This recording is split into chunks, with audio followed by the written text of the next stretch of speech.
మన వ్యక్తిగతమైన జీవితంలో అనేక విషయాల్ని తరచుగా మనం ప్రార్థన కూడుకున్నప్పుడు ప్రార్థన యొక్క ప్రాముఖ్యతను గురించి మనం ఆలోచన చేస్తున్నాం. ఈ సందర్భంలో లూకా రాసిన సువార్త 22వ అధ్యాయము 31వ వచనం నుంచి కొన్ని వచనాలను చదువుకున్నాం. లూకా రాసిన సువార్త 22వ అధ్యాయము 31 నుంచి 34 వచనాలు ఇలా రాయబడి ఉన్నాయి.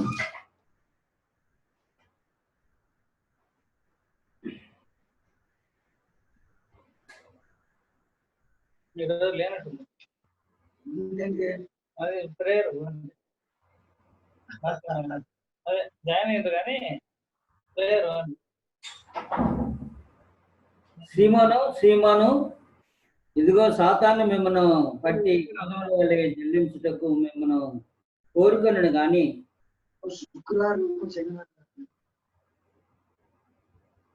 నీ నమ్మిక తప్పిపోకున్నట్లు నేను నీ కొరకు వేడుకొంటిని.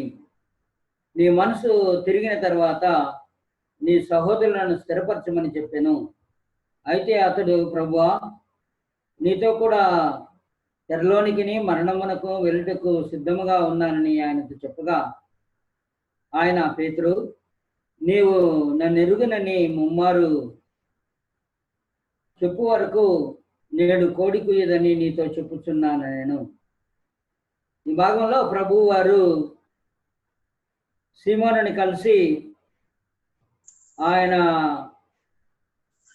ఏ విధంగా సీమోనును కూడా అభ్యంతరకరంగా దేవుని సంకల్పానికి ఉండడానికి వారిలోని కొందరిని శోధించును, వారు కూడా శోధనలో పడుదురు అని ఎరిగిన ప్రభు వారు ఈ భాగంలో ముఖ్యంగా 32వ వచనం మీరు చూడగలిగితే, నీ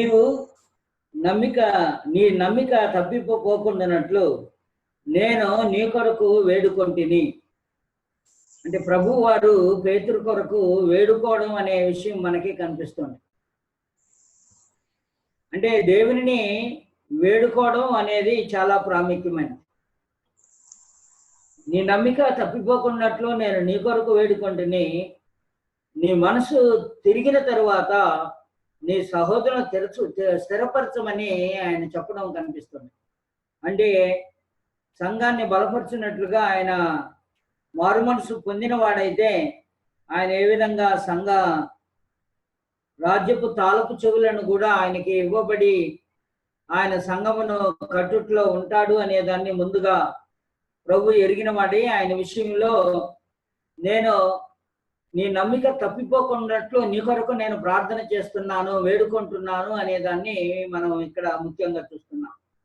కనుక ప్రార్థనలో ఇతరుల కోసం వేడుకోవడం, ఇతరుల కోసం మనం చేయడం అనేది చాలా ప్రాముఖ్యమైనది. నేను దేవునితో మాట్లాడగలను కానీ నీ గురించి నేను దేవునితో మాట్లాడతాను అనేది చాలా ప్రాముఖ్యమైనది.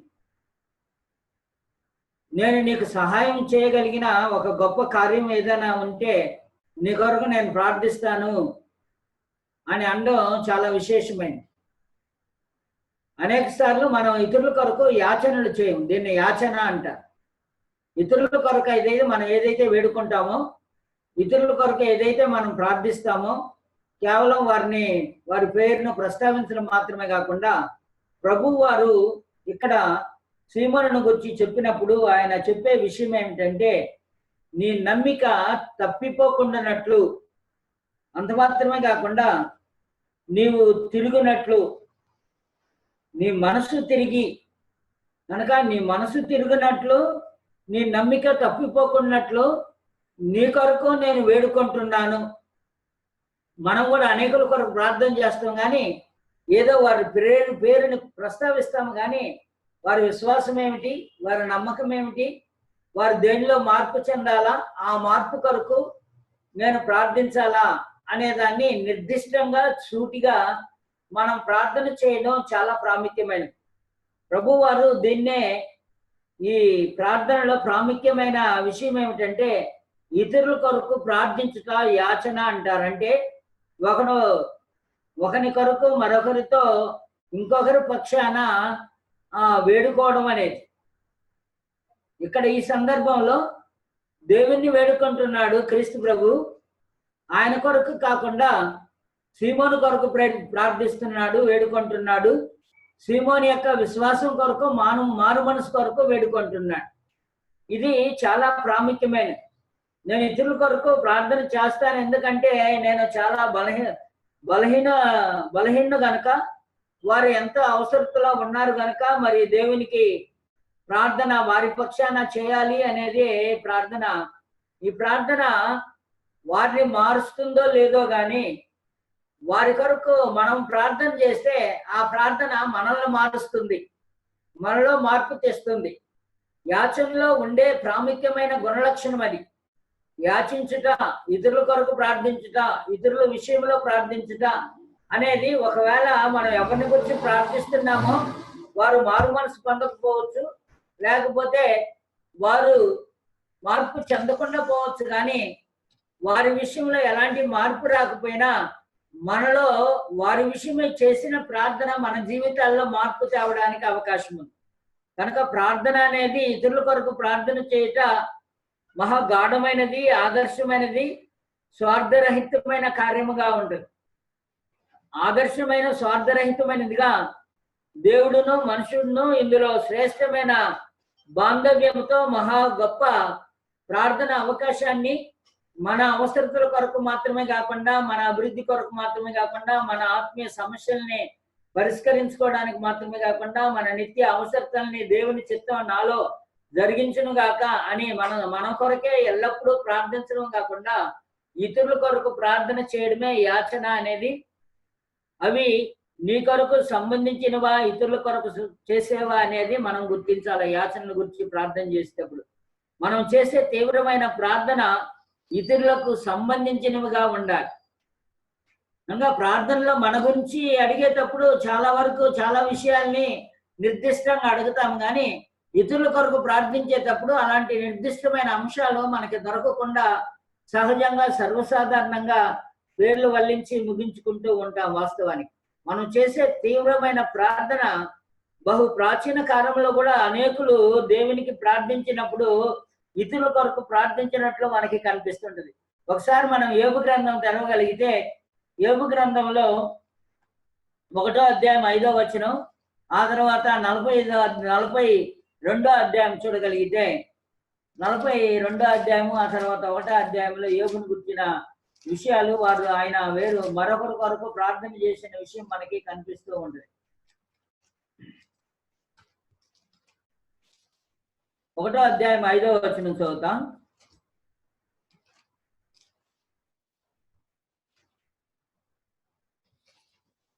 ఐదవ వచనంలో, వారి విందు దినమున వారిని పిలిపించుచూ వచ్చిరి.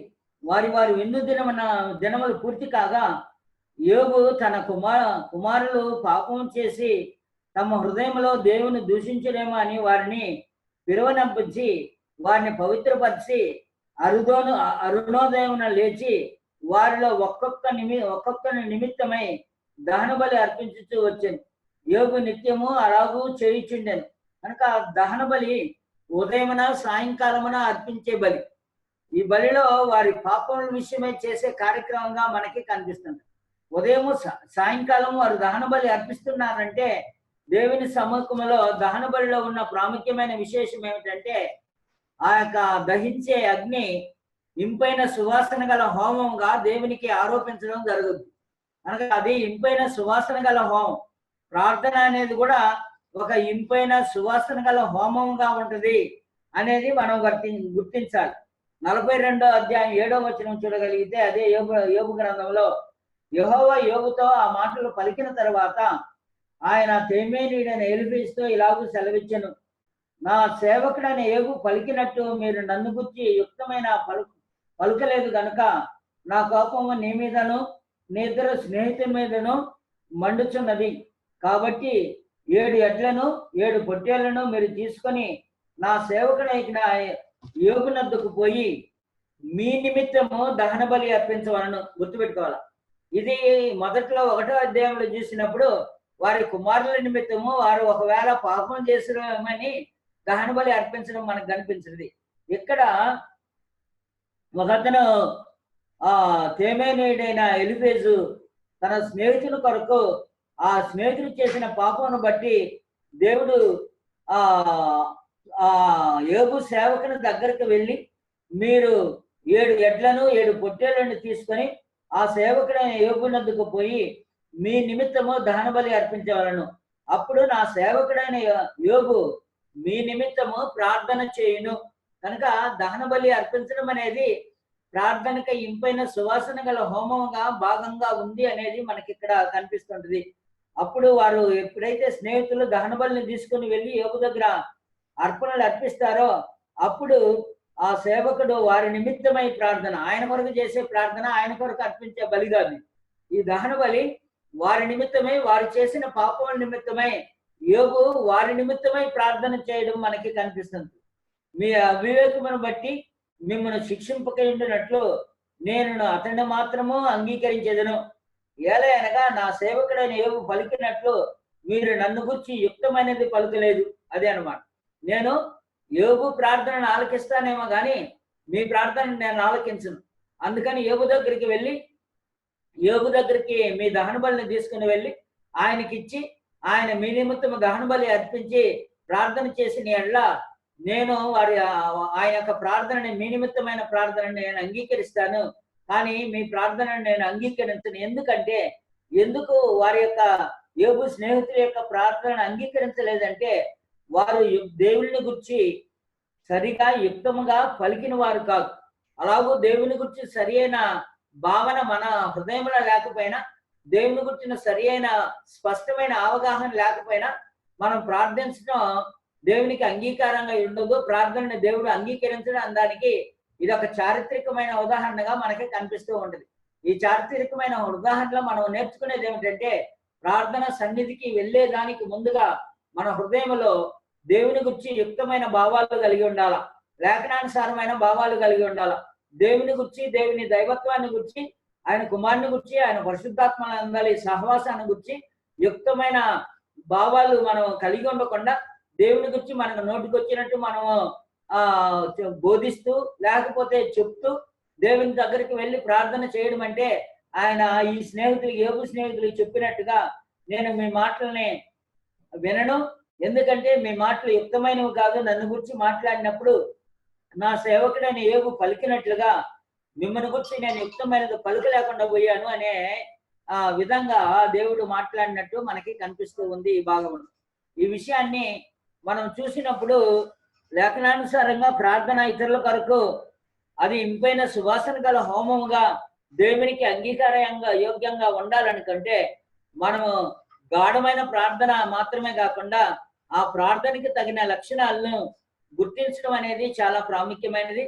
అలాగూ ప్రార్థన జీవితం ఒక అసమానమైన ఒక ప్రార్థన. దేవుడు కొన్నిసార్లు ఇతరుల మాటల్ని ఆలకించకపోయినా దైవజనుల యొక్క మాటల్ని, దేవునితో ఎవరైతే యుక్తంగా తమ జీవితాన్ని సజీవ యాగంగా సమర్పించుకొని దేవునికి ఇంపైన సువాసన గల హోమంగా వారి జీవితాలని అంకితం చేసుకొని రోమిల రాసిన పత్రిక 12వ అధ్యాయంలో చెప్పిన విధంగా మనము మన శరీరములను సజీవ యాగముగా సమర్పించుకున్నట దేవునికి యుక్తమైనది అని తెలియచేయబడింది.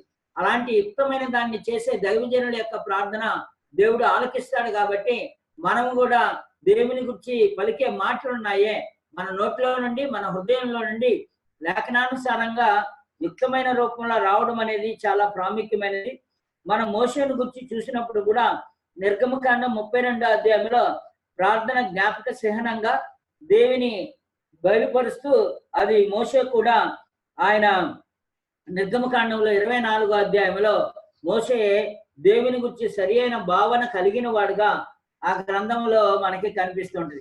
ఒకసారి మీరు యోబు గ్రంథం నిర్గమకాండం 32వ అధ్యాయానికి వెళ్ళగలిగితే ఆ 32వ అధ్యాయంలో మోషేను గురించిన వివరణ మనకి, ఆయన ప్రార్థనని, ఇశ్రాయేలు పక్షంగా చేసే ప్రార్థనని ఏ విధంగా చూశాడు అనేది మనకి ఇక్కడ 32వ అధ్యాయంలో కనిపిస్తే ఒకసారి నిర్గమకాండము 32వ అధ్యాయంకి వెళ్దాం. 32వ అధ్యాయంలో వాస్తవానికి ఈ అధ్యాయం అంతా మనం చూడాలి. ఈ అధ్యాయం అంతట్లో కూడా మోషే ప్రార్థన మనకి నేరుగా 27వ వచనం దగ్గరికి వెళదాం. 7వ వచనంలో యెహోవా మోషేతో చెప్పిన మాటలు మనకి కనిపిస్తుంటాయి. ఆయన కొండ దిగువ వీరు చేసిన కార్యక్రమాలని ఆయన చూసి మోషేని పంపించి వారు ఏం చేస్తున్నారో ఇశ్రాయేలు ఐగుప్తుల నుండి రప్పించిన దేవునిని మరచి వారి దేవునికి ప్రతిగా వారు ప్రతిమా స్వరూపములను వారి యొక్క బంగారులను తీసి ఆ బంగారమును పోగు చేసి అహరోని నాయకునిగా ఉంచుకొని విరోధముగా దేవుని రేపే కార్యక్రమాన్ని వారు చేశారు అనే దాన్ని చెప్తూ ఉంటాడు ఈ భాగంలో. ఆ కార్యక్రమం జరిగిన తర్వాత 7వ వచనంలో యెహోవా మోషేతో ఇట్లనెను, నీవు దిగి వెళ్ళుము, ఐగుప్తు దేశము నుండి నీవు రప్పించిన ఇశ్రాయేలు చెడిపోయిరి. నేను వారికి నియమించిన త్రోవ నుండి త్వరగా తొలగిపోయి తమ కొరకు పోత పోసిన దూడను చేసుకొని దానికి సాగిలపడరి.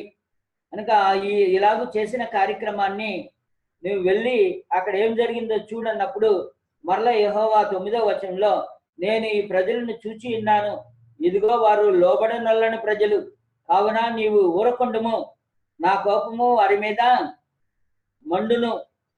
కనుక ఈ సందర్భంలో దేవుని ఆయన ఏం అడుగుతున్నాడో, ఐగుప్తులో నుండి నీవు రప్పించిన నీ దేవుడు ఇదే అని చెప్పి ఈ ప్రజలను ఏ విధంగా అయినా ఈ గొప్ప జనముగా నీవే కదా చేసింది, వీరిని నీవు కాల్చివేస్తే నీ కోపం వారి మీద రగులుకుంటే ఎలాగూ అనే దాన్ని దేవుని విన్నవించుకున్న వాడిగా మోషే కనిపిస్తుంటాడు.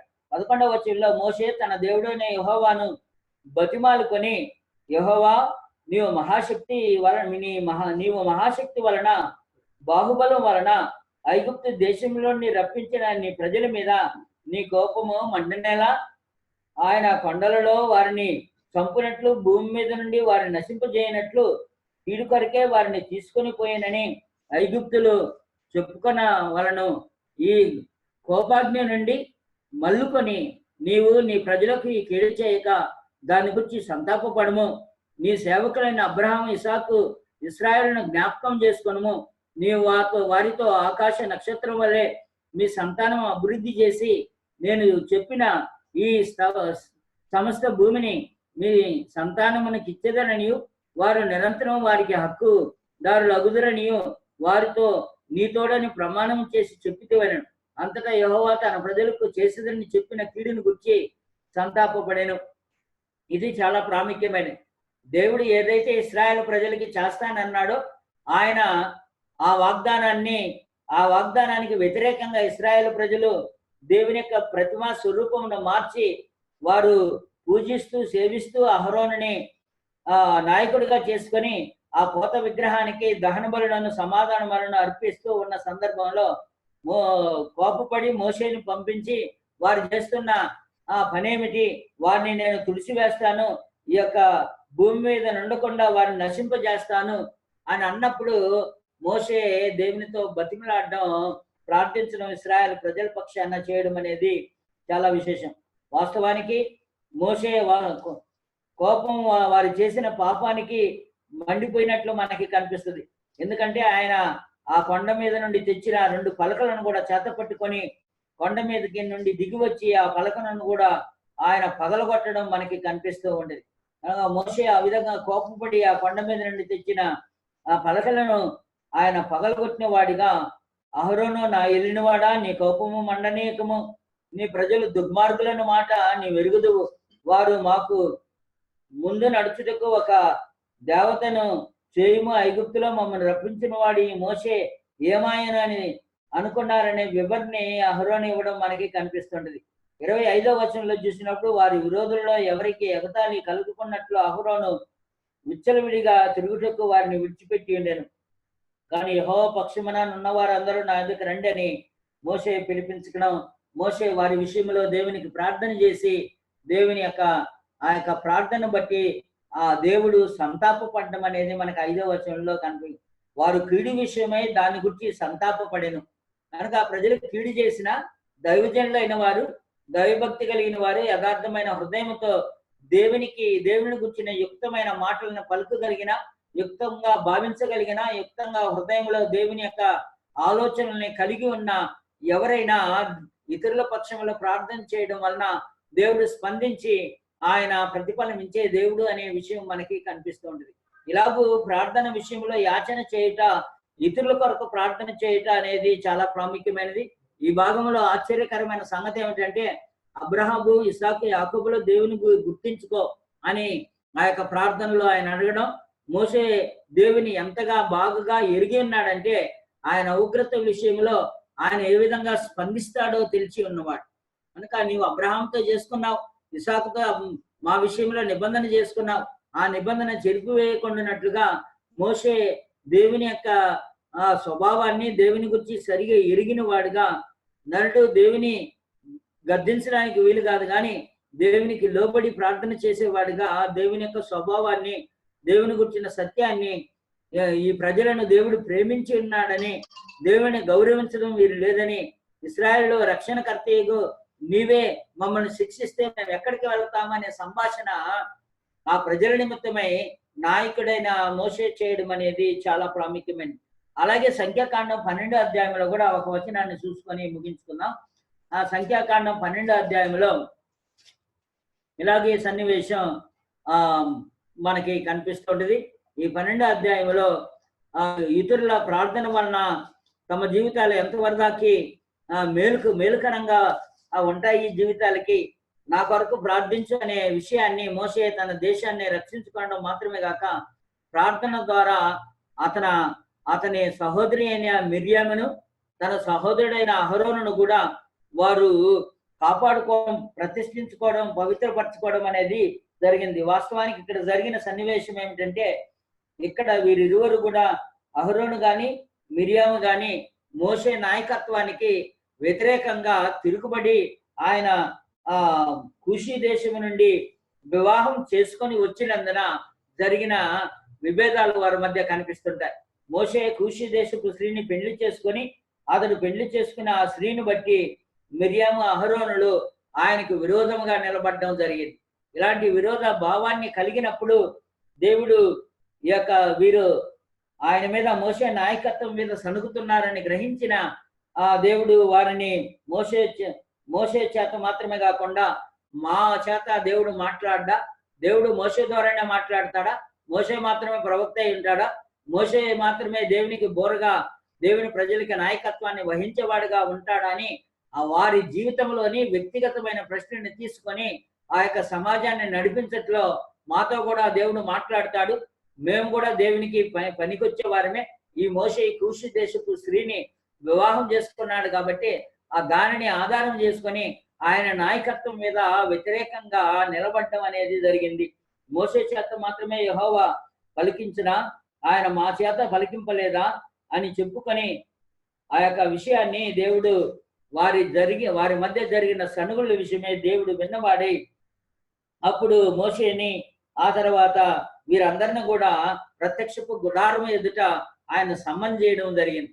ఆ సమ్మన్ చేసిన సందర్భంలో వారు ఆ యొక్క దేవుని యొక్క తీర్పు కొరకు దేవుని యొక్క సముఖానికి వచ్చిన సందర్భంలో ఏమి మాట్లాడుతున్నారో మనకి 3వ వచనంలో మోషేను గురించి తెలియచేయడం జరిగింది. మోషే భూమి మీద ఉన్న వారందరిలో మిక్కిలి సాత్వికుడు, యెహోవా మీ ముగ్గురు ప్రత్యక్షపు గుడారమునకు రండి. హఠాత్తుగా మోషే అహరోను మిర్యాములకు ఆజ్ఞాపించెను. ఆ ముగ్గురు రాగా యెహోవా మేఘస్తంభములో దిగి ప్రత్యక్షపు గుడారం యొక్క ద్వారం యొద్ద నిలిచి అహరోను మిర్యాములను పిలిచి వారిద్దరు రాగా ఆయన, నా మాటలు వినుడి, మీలో ప్రవక్త ఉండిన ఎడ్ల యెహోవానకు నేను దర్శనమిచ్చి అతడు నన్ను తెలుసుకున్నట్లు కలలో అతనితో మాట్లాడుదును. నా సేవకుడైన మోషే అటివాడు కాడు, అతడు నా ఇల్లు అంతటిలో నమ్మకమైన వాడు.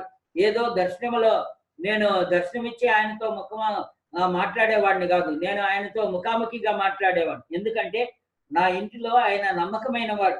అంత మాత్రమే కాదు, ఆయన భూమి మీద ఉన్న వారందరిలో మిక్కిలి సాత్వికుడు. ఆ స్టేట్మెంట్ ఈ రోజు కూడా మోషే విషయంలో శాశ్వతంగా నిలిచిపోయింది. ఆయన యొక్క క్యారెక్టర్ విషయంలో ఆయన ఎంత సాత్వికుడు అంటే భూమి మీద ఉన్నవారందరిలో మిక్కిలి సాత్వికుడుగా ఆయన నిలబడ్డాడు అనేది ఒక విశేషమైన విషయం. కనుక ప్రార్థించే మనము ఎలాంటి వారుగా ప్రార్థనా జీవితాన్ని గడిపే సందర్భంలో మనలను మనం మోసే వలె దేవుడు మన మనవల్ని ఆలకించగలిగిన స్వభావాన్ని, దేవుని గురించిన స్వభావాన్ని సరిగా కలిగి ఉండాలా.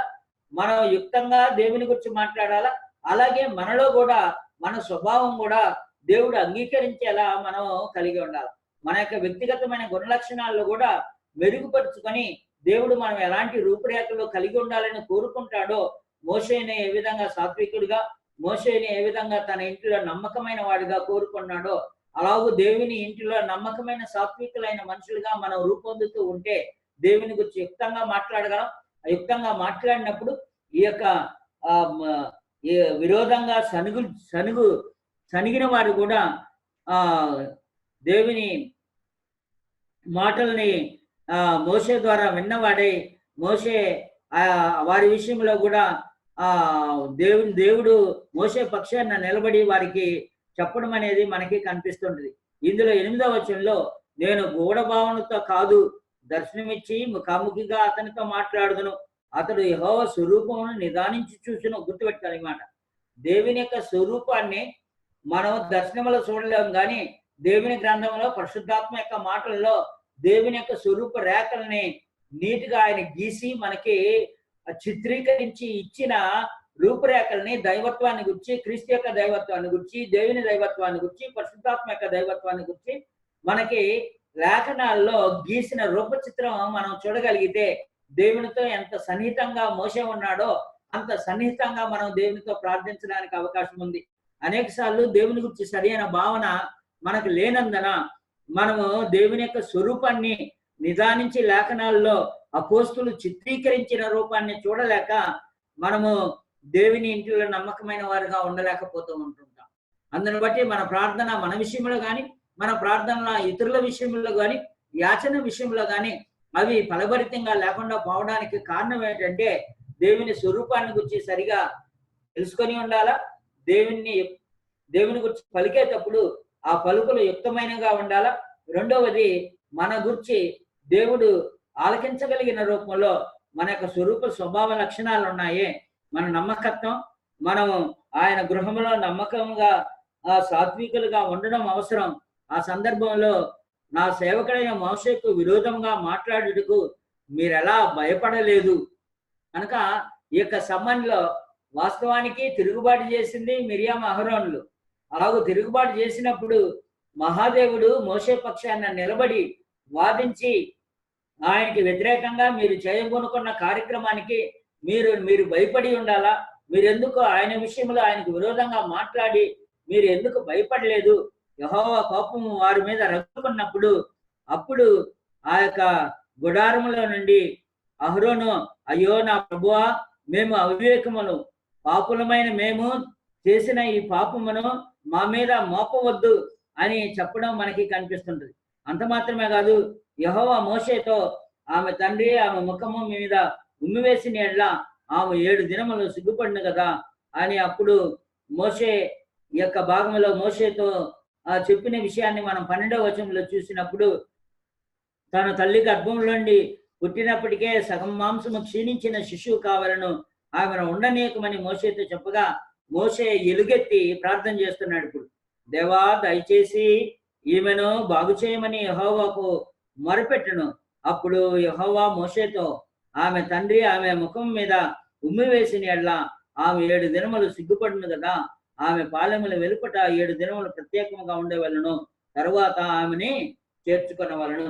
మోషే యొక్క ప్రార్థన వారిని శిక్షించిన విధానంలో నుండి, ఆ శిక్షణలో నుండి, దేవుని యొక్క శిక్షణలో నుండి ఆ యొక్క మనవని ఆలకించి వీరి పక్షాన అంటే మిరియాము అహరోనుల పక్షాన దేవునికి చేసిన ఆ ప్రార్థన ఫలించి వారి జీవితంలో దేవుని శిక్ష నుండి తప్పించుకున్న విషయం మనం ఇక్కడ చూస్తున్నాం. అంతకు మునుపు నిర్గమకాండంలో చూసిన విషయాన్ని కూడా మనం ఆలోచన చేసినప్పుడు ఇశ్రాయేలు ప్రజలు అలాగూ తిరుగుబాటు చేసినప్పుడు మోషే ప్రార్థించి వారిని ఆ యొక్క శిక్ష నుండి దేవుడు సంతాపపడేలా ప్రార్థించాడు. అలాగే ఇక్కడ మిరియాము అహరోనుల విషయంలో కూడా వారు దేవునికి విరోధముగా ఆ మోషే నాయకత్వం మీద తిరుగుబాటు చేసినప్పుడు మోషే పక్షాన దేవుడు నిలబడి వారిని శిక్షించడానికి పూనుకున్నప్పుడు కూడా మోషే యాచించి ఆయనని దేవుని బతిమిలాడుకోవడం, ఆయనని అడగడం అనేది, దేవా దయచేసి ఈమెను బాగు చేయమని యెహోవాకు మొరపెట్టెను. కనుక ఇలాగూ మనం ఇతరుల విషయంలో కూడా యాచన చేయడం వలన ఇతరులు క్షేమాన్ని పొందుతారో లేదో కానీ మన యొక్క స్వరూప రేఖలు కూడా మారుతూ ఉంటాయి, మనకు మేలు జరుగుతుంటాయి. ఇతరుల వలన ప్రార్థన వారికి మేలు జరుగుతుందా లేదా అని కాదు, కానీ మేలు జరిగినా జరగకపోయినా ఇతరుల కొరకు ప్రార్థించడం వలన మనకి మేలు జరగద్ది అనే దాన్ని మనం గుర్తించి ప్రార్థన సహవాసంలో యాచన చేయటం అంటే ఏమిటో ఇతరుల గురించి మనం ప్రార్థన చేయట అది అవసరం. అది నిర్దిష్టంగా ఉండాలి, నిర్దిష్టమైన మనవులుగా ఉండాలి. ఇక్కడ మిరియాము విషయంలో, అహరోను విషయంలో కూడా ఈమెని ఇలాగ చేసేవి కదా, ఈమెని బాగు చేయమని ఆయన బతిమిలాడుకోవడం మనకి కనిపిస్తుంటది. కనుక పరిశుద్ధులైన వారు, దేవుని జనులైన వారు దేవునికి ప్రార్థించడం ప్రాముఖ్యం. ప్రార్థించేటప్పుడు దేవుని గురించి మనకి ఎలాంటి పలుకులు పలుకుతున్నాం, మన హృదయంలో ఎలాంటి భావాన్ని కలిగి ఉన్నాం, మోషేలాగూ దేవుని స్వరూపాన్ని చూడగలిగిన వారుగా, స్వరూపాన్ని లేఖనాల్లో తెలుసుకొని గ్రహించిన వారుగా, యుక్తంగా దేవుని గురించి పలికేవారుగా, తమ జీవితాన్ని సజీవ యాగంగా సమర్పించుకున్న వారుగా, దేవుని ఇంటిలో నమ్మకమైన వారుగా, దేవుని ఇంటిలో సాత్వికులుగా ఉండి యాచనలు చేయడం వలన మనము మేలు పొందుతాం, అనేకులు కూడా మేలు పొందడానికి అవకాశం ఉంది. యాచనలు అంటే అది. మూర్తి.